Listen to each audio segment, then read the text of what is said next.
Our hearts beat to the city streets. We began to feel the fire. We rise like tall buildings as the chemicals that take us higher. Hello everyone, welcome to my channel. তো দেখো, এখন আমি রাসবিহারী অ্যাভিনিউয়ে একদম lake মলের অপোজিটে রয়েছি।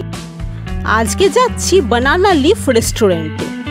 তো চলো, এই ফুটপাথ দিয়ে একটু হেঁটে বাঁদিকে পড়বে কোমালা ভিলাস। এ দেখো কোমালা ভিলাস। তো এখানেই হচ্ছে বানানা লিফ রেস্টুরেন্ট। এই দেখো বানানা লিফ, একদম পিওর সাউথ ইন্ডিয়ান রেস্টুরেন্ট এটা। এখানে সাউথ ইন্ডিয়ান সব রকম খাবার তোমরা পেয়ে যাবে। তো চলো তাহলে আমরা ঢুকে পড়ি। আর ঢুকেই দেখো এখানে সাউথ ইন্ডিয়ার সমস্ত যেগুলো ঐতিহ্য সেগুলোর ছবি দেওয়া রয়েছে, যেমন কোলাম, তারপর ভারতনাট্যম, মীনাক্ষী টেম্পল, এরকম সব ছবি দিয়ে দিয়ে ডেকোরেশন করা রয়েছে এই রেস্টুরেন্টে ঢোকার একদম মুখেই। টেম্পল এলিফ্যান্ট, জল্লিকাট্টু ফেস্টিভ্যাল যেটা হয় তামিলনাড়ুতে আই থিঙ্ক। তো চলো এবার তাহলে রেস্টুরেন্টে ঢোকা যাক।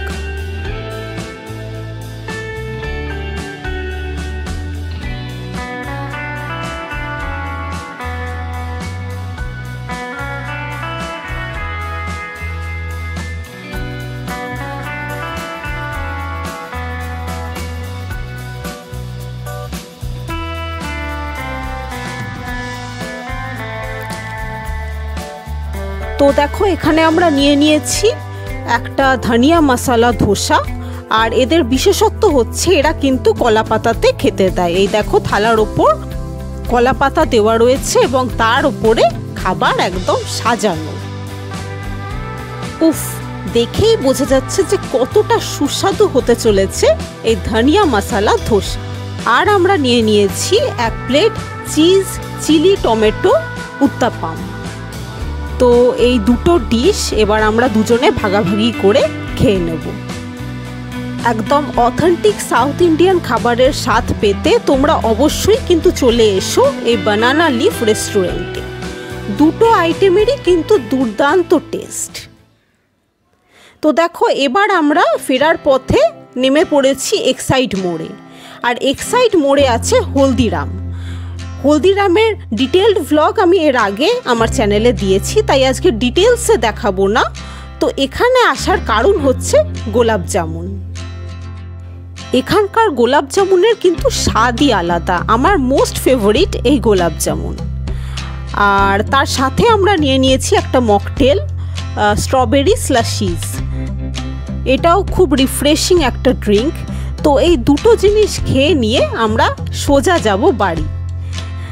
তো ফ্রেন্ডস, আজকে আমি আমার এই ভ্লগ এখানেই শেষ করছি। তোমাদের এই ভিডিওটা ভালো লেগে থাকলে অবশ্যই কিন্তু একটা করে লাইক করে দিও। আর যারা নতুন, আমার চ্যানেল সাবস্ক্রাইব করে রেখো। তাহলে আজ এ পর্যন্তই থাক। Tata everyone.